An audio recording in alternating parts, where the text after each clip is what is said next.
emocionou com alguns dos personagens inesquecíveis criados pela Pixar.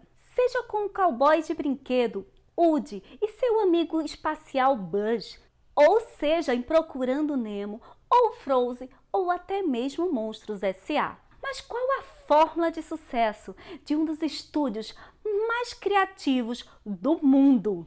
E o que um dos maiores executivos de todos os tempos, o Steve Jobs, tem a ver com essa história? Essas são algumas das perguntas que o vídeo de hoje promete responder. Oi pessoal, tudo bem com vocês? Eu sou a Adriana, sejam muito bem-vindos ao meu canal. E no vídeo de hoje, gente, a gente vai falar sobre um dos livros mais inspiradores que eu li nos últimos tempos. E eu estou falando de Criatividade S.A. Superando as forças invisíveis que ficam no caminho da verdadeira inspiração. Escrito por nada mais nada menos que o presidente da Pixar Animation e em parceria com a jornalista Amy Wallace. Criatividade S.A. contém 320 páginas e vem lotado de exemplos incríveis. Ele apresenta, gente, uma diagramação muito simples e traz o Buzz na capa, regendo uma orquestra, que cá entre nós ficou a capa muito linda. O livro ele fala sobre a cultura organizacional, ele vai falar sobre gestão, sobre superação, sobre entrega de resultados, sobre inovação, criatividade e paixão. O que torna a obra obrigatória a qualquer gestor ou quem busca inspiração para os negócios. Gente, esse é um daqueles livros que você precisa guardar como um livro de consulta para ler, reler, fazer vários fichamentos, porque tem pontos tão incríveis que você não vai querer esquecer. Eu confesso que adorei ler esse livro, gente. Eu já amava os filmes produzidos pela Pixar, mas ao conhecer toda a história por trás das cortinas, me fez admirá-los ainda mais. Sem contar que a gente passa a conhecer muito mais sobre a forma de gestão e personalidade do Steve Jobs e sobre todo o processo de criação que envolve a Pixar. Bem, resumidamente, gente, o Ed Catmull, ele é o presidente dos estúdios de animações digitais Pixar Animation e também da Disney Animation. E em Criatividade S.A., ele conta toda a história e trajetórias da Pixar de forma muito honesta. Ele comenta sobre todas as suas escolhas que o tornaram um líder na indústria cinematográfica. E como toda a sua visão, persistência e principalmente a parceria certa com Steve Jobs acabou revolucionando a indústria cinematográfica de animações digitais, transformando a Pixar em um dos mais importantes e lucrativos estudos de animação da atualidade. A primeira parte do livro, ele começa falando um pouco da carreira do Ed Catmull. Ele demonstra todo o seu talento, visão desde muito criança. Gente, aos 12 anos de idade, o Ed Catmull, ele era fascinado pelas histórias e pelos personagens de Walt Disney. Então, naquela época existia um programa apresentado pelo Walt Disney e o Ed Catmull assistia. Isso fazia com que o Ed Catmull ficasse encantado. Naquela época, ele estabeleceu um objetivo para sua carreira, que era produzir o primeiro filme animado completamente com o computador. E a partir daí, gente, a animação tornou-se a sua verdadeira paixão.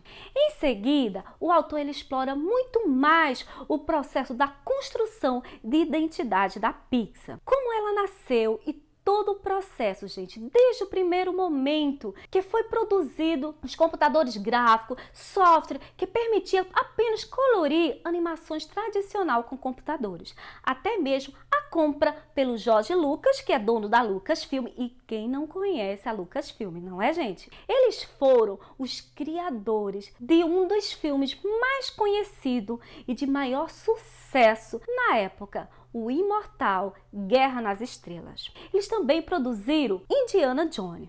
Bem, gente, na sequência, o Ed Catmull ele vai relatar toda a crise que ele atravessou no começo da Pixar por falta de investimentos, até a venda e a aquisição pelo Steve Jobs. Steve Jobs, gente, adquiriu a Pixar por 5 milhões. Ele investiu mais 5 milhões para começar. E nos primeiros anos, ele investiu do próprio bolso mais 54 milhões para manter a Pixar existindo.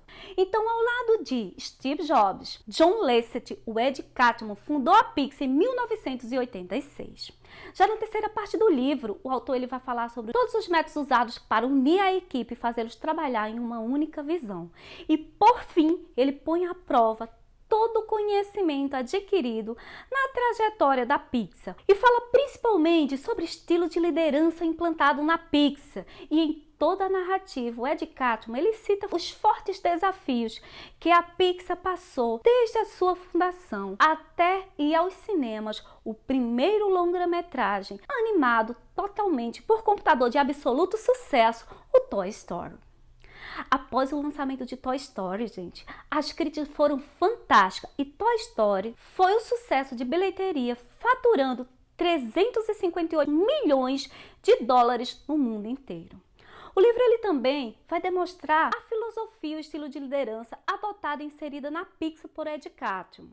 Tem 2 momentos do livro que me chamam muito a atenção. O primeiro deles é sobre a velocidade. É a forma com a qual a Pixar envolve as criações para fazer as suas animações. Por exemplo, quando a Pixar estava preparando o filme a respeito do rato parisiense que aspira a ser um chefe gourmet, vários membros da equipe de Ratatouille foram para a França e passaram 2 semanas jantando em restaurantes premiados, visitando suas cozinhas e entrevistando os seus chefes. Assim como também na produção de Procurando Nemo, por exemplo, os animadores viajaram para o Havaí e fizeram vários mergulhos e até um avestruz foi levado para a sede da Pixar para inspirar os animadores que estavam modelando o pássaro gigante.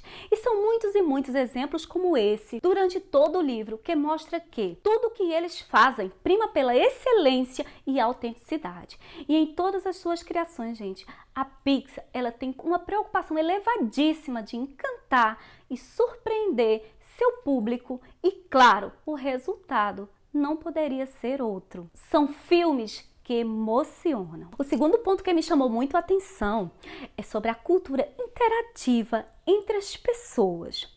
Na Pixar, os funcionários eles podem ir trabalhar de skate e podem trabalhar construindo cenários que mais se identificam para estimular a sua criatividade. Uma das coisas que ficou evidente durante todo o livro foi a atmosfera de confiança entre a equipe, que faz parte de todo o DNA da Pixar, desde a sua aquisição. Um fato interessante, gente, é que o primeiro pedido que o Steve Jobs fez quando adquiriu a Pixar foi justamente estabelecer uma relação forte de confiança com o Ed Catmull. E isso tornou-se um pilar essencial acima de tudo. Um outro ponto interessante citado no livro, gente, é sobre como o Ed Catmull ele vê as falhas. Para ele, as falhas não são um problema a ser temido, mas sim é uma parte fundamental e inevitável a qualquer processo criativo. Então, a lei que impera na Pixar é se você for falhar, que você falhe cedo. Segundo o autor, o medo faz com que muitas pessoas busquem a estabilidade e nenhuma das quais garante uma segurança desejada. Então, portanto, erre, mas erre fazendo. E ainda segundo ele, é no imprevisível o terreno no qual ocorre a criatividade. Um outro exemplo incrível desse livro é quando ele fala sobre o chamado banco de cérebro. Mas o que seria esse banco de cérebro e qual o objetivo desse banco de cérebro? Bem, gente, esse grupo de cérebro era um grupo de profissionais escolhidos na Pixar justamente com o objetivo de derrubar o que ele chama de barreiras hierárquicas e promover um feedback sincero. Segundo o autor, as estruturas hierárquicas elas são muito complexas e nas organizações elas impedem os feedbacks sinceros e isso atrapalha toda a criatividade. Para ele, um dos maiores problemas no processo de criação se dava justamente pelos modelos mentais complexos complexo das pessoas. Então ele tentou acabar com isso na Pixar. E isso fazia com que os diretores dos filmes, eles não percebessem problemas que estavam ocorrendo em diferentes estágios da criação dos filmes. E às vezes, gente, esses problemas eles iam crescendo, eles só apareciam muitas vezes quando os filmes já estavam quase prontos. Imagine o custo disso. Isso causava, gente, grandes desperdícios de recursos. E para consertar o que estava errado, gente, isso delongava também muito tempo. Então foi criado esse conceito de banco de cérebro, que era justamente onde um grupo de líderes qualificados se reuniam com uma equipe e um diretor de cada filme e juntos eles emitiam um feedback sincero em diferentes etapas da criação. Durante essas reuniões, gente, todos os envolvidos, eles já sabiam que o grande segredo para o banco de cérebro funcionar seria um feedback brutalmente sincero. Assim, as pessoas, elas já compareciam a esses encontros totalmente desarmadas de proteger a sua ideia. E mesmo que fosse uma má ideia, uma grande sacada era que eles não tinham autoridade de decidir nada no filme, apenas de opinar. Os diretores dos filmes, que sabiam que estavam sendo analisados, eles tinham total autonomia e poderiam desconsiderar as sugestões do banco de cérebro. E isso, gente, fazia com que eles refletissem com muito mais profundidade sobre as críticas levantadas nas sessões. E essas características, elas alteravam completamente a dinâmica de feedback.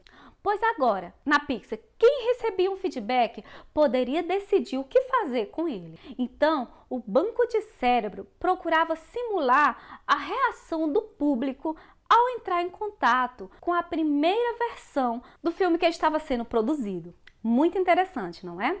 Isso, gente, alterava totalmente a dinâmica da Pixar. Isso fazia com que as pessoas elas estivessem muito mais abertas ao feedback.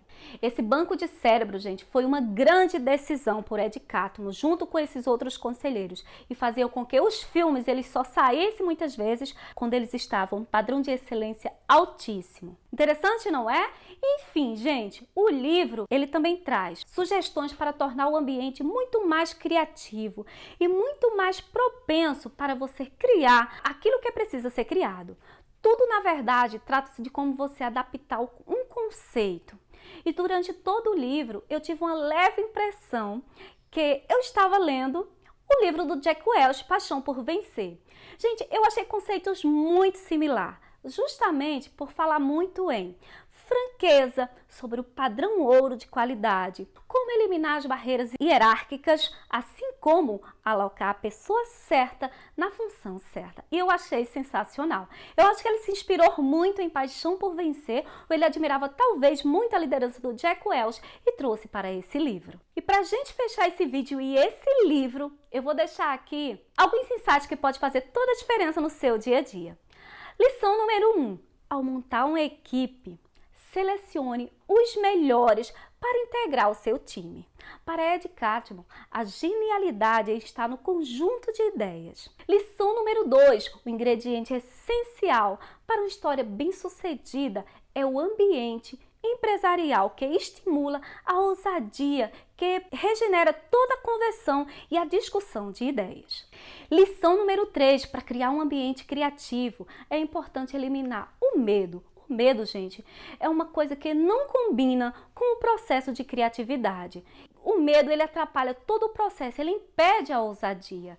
E o fato de você não ter medo faz com que você ouse muito mais. Quarta lição, elimine as barreiras hierárquicas. Quinta lição, você não é a sua ideia. Tente não defender demais suas ideias, pois você irá se defender apenas quando forem questionadas.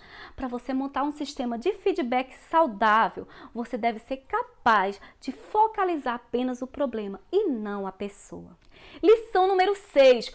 O início, gente, ele é crucial. Existem desafios constantes. É sua capacidade de se conectar a pessoas, a processo que faz a criatividade fluir. E a criatividade é inovação. Para Ed Catmull conseguir fazer com que as pessoas e a química certa é mais importante do que conseguir uma ideia certa.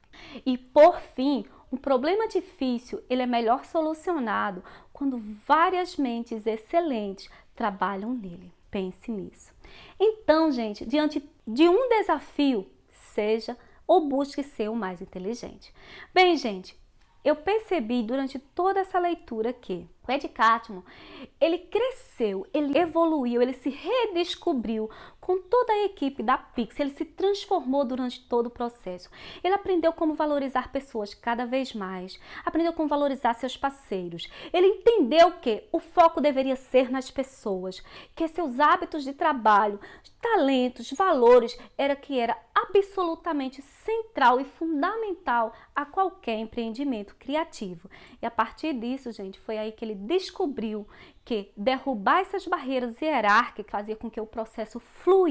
E também que contratar as pessoas certas e alocar na função certa faz com que elas, por sua vez, irão se redescobrir, irão se desenvolver e, claro, trazer as melhores ideias. E foi diante de toda essa cultura, gente, de toda essa forma de se reinventar, de aprender, de confiar muitas vezes no processo, de evoluir juntos que, com 13 bem-sucedidos filmes no currículo e 30 prêmios de animação, em 20 anos de história de sucesso, a Pixar pode ser considerada um dos exemplos de maior criatividade do mundo. E sem sombra de dúvida, gente, o Ed Catmull ele foi um dos precursores da animação gráfica no mundo. E através da sua visão, da sua paixão, foi aí que esse ramo ele tomou um outro rumo de sucesso que é hoje. E Criatividade S.A., ao final, ele dedica tudo a Steve Jobs, que também foi um dos fundadores e idealizadores da Pixar. E apenas uma curiosidade. Criatividade S.A. ele foi o 5º livro indicado por Mark Zuckerberg na sua página do Facebook. E como o próprio autor define, esse livro ele é para ser lido e aproveitado por qualquer pessoa que deseje mais criatividade e resolução de problemas. Se você gostou desse conteúdo, gente, se inscreva no canal. Não deixe de dar o like para você ajudar a gerar mais conteúdos como esse aqui para vocês. E compartilhe esse vídeo com todas as pessoas para que as pessoas possam conhecer esse livro maravilhoso. Bem, eu vou ficando por aqui e você já sabe. Um beijo e a gente se vê no próximo vídeo. Tchau!